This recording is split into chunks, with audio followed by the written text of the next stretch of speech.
Hello again, and thank you for joining me in the second part of our gold leaf tutorial. At the end of the first part, I got so excited and I forgot to mention important thing about applying interference green.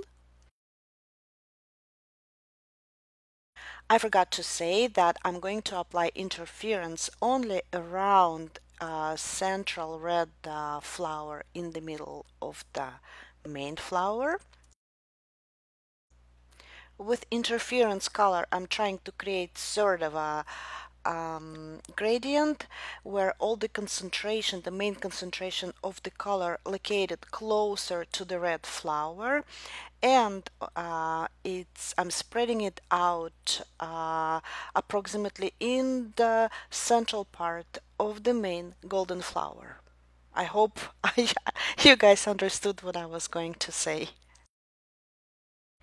Technically, I meant that I'm not using interference on the whole surface of the golden area, and I'm leaving the outside edges untouched. It's because I'm going to intensify them with dark purple acrylic ink. Let's see how I'm going to apply it.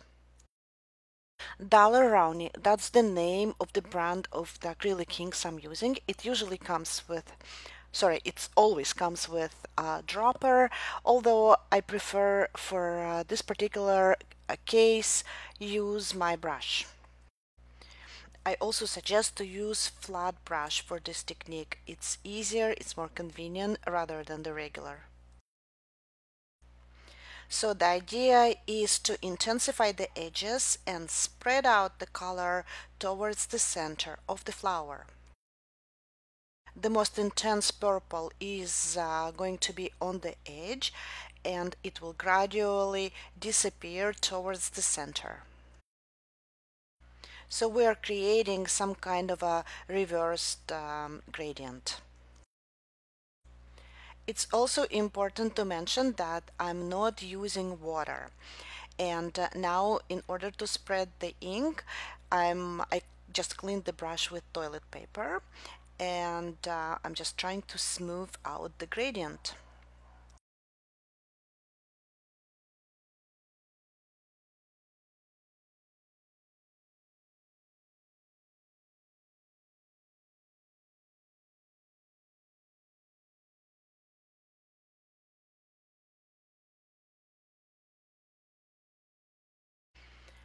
I like the effect, although I think purple tone is not dark and dramatic enough, so I'm going to add this new acrylic color with a very romantic name. It's called Deep Midnight Blue, and I'm going to use it exactly same way as I used the ink.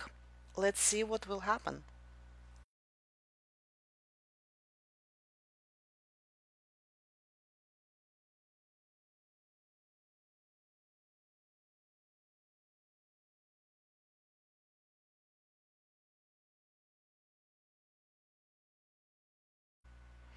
Oh yeah, this is what I call being dramatic. I think this deep, what was it? Yes, deep midnight blue added a lot of dramatism to my flower, and I really like it. You can see the greenish shimmer in the middle, and you can see dark edges. And yes, I think I will also apply the outside part of the internal red flower with the same dark blue.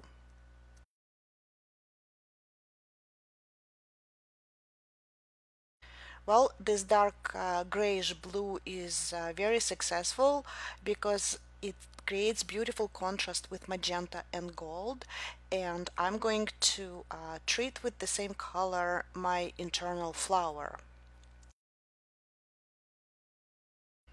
I will apply this blue on the edges and create gradient towards the center of the magenta flower.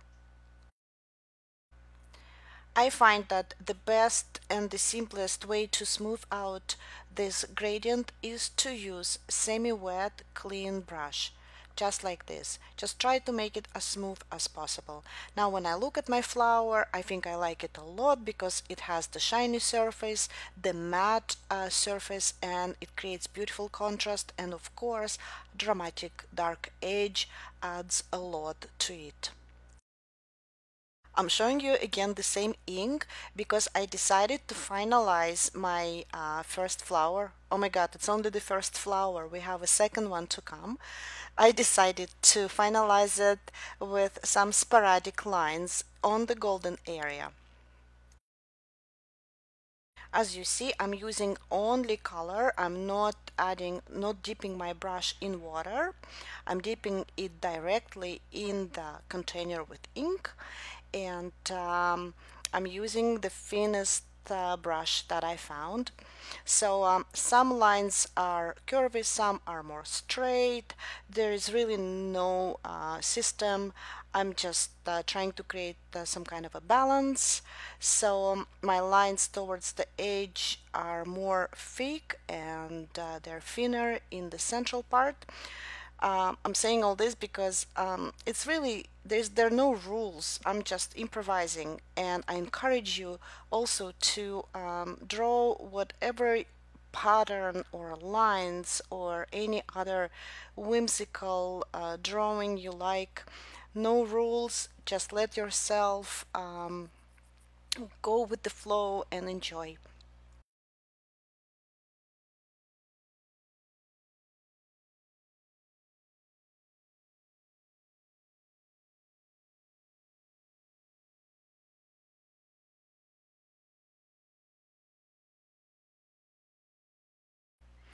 I have to say that I really enjoyed this process, and I hope you like my flower.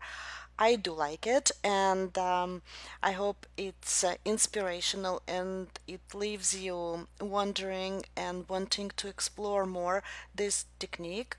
I think I achieved interesting balance between matte and the sharp golden shine, and now it's time to try and experiment with a second flower.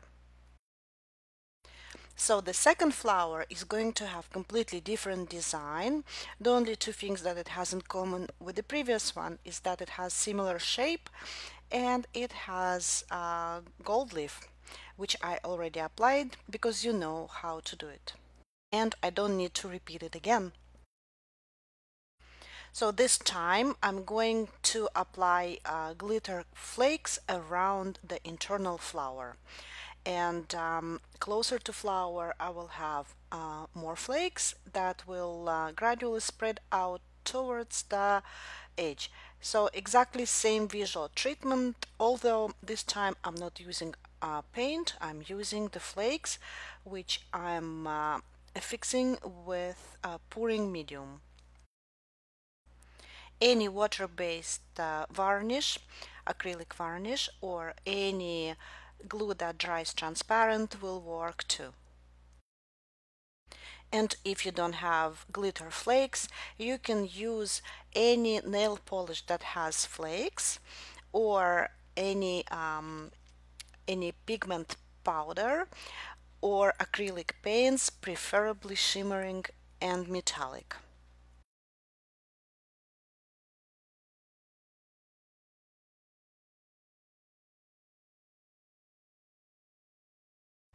I hope you can see well on the video the contrast between the gold shimmering color on the background and bluish tone of the flakes. So I think it looks really cool. Now we are ready for the next step. So the next step might look a little bit unexpected for you. I'm going to use this really bright orange of the Daler-Rowney acrylic ink, and with this I'm going to create a rust looking effect on the flake area. Let's take a look. Just as with the first flower, when I'm using acrylic inks, I'm not using water. I'm applying it directly, and in this case, I'm applying it to the flake area. The reason I'm doing this is because I find these flakes quite obvious, and if I can say, too shiny. So this this effect with orange ink creates nice rusty look and hides a little bit these flakes. And I don't know, I just like rust, and I think all the mixed media artists love rust too.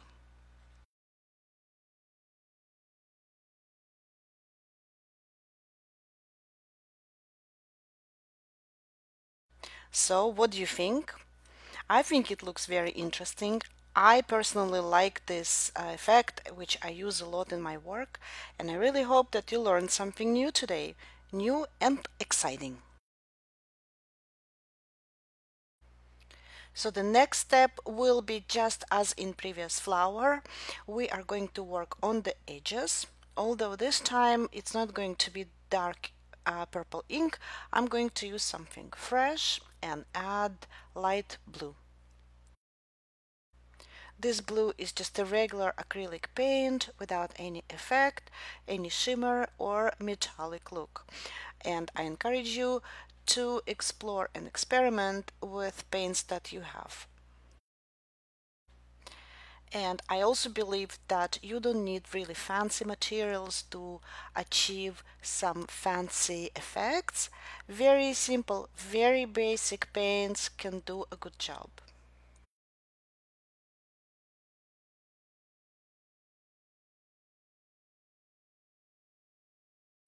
Well, that looks good. I'm done with blue, and now I'm going to add one more last touch.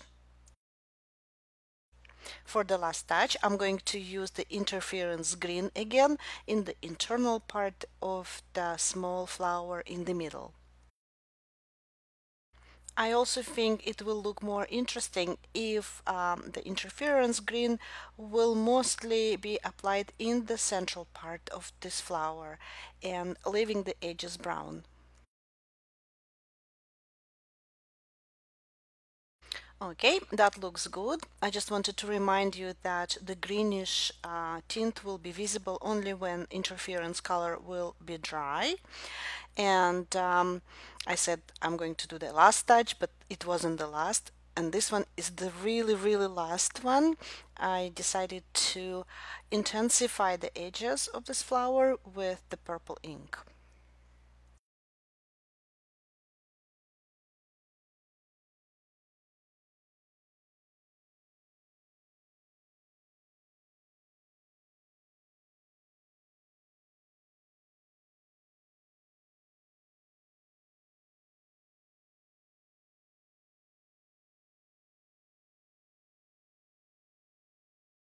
Well, my two flowers are completed. Let's take a final look. I really enjoyed it and thank you for watching my tutorial. I truly hope that this short course was informative and inspiring and you've learned something new today.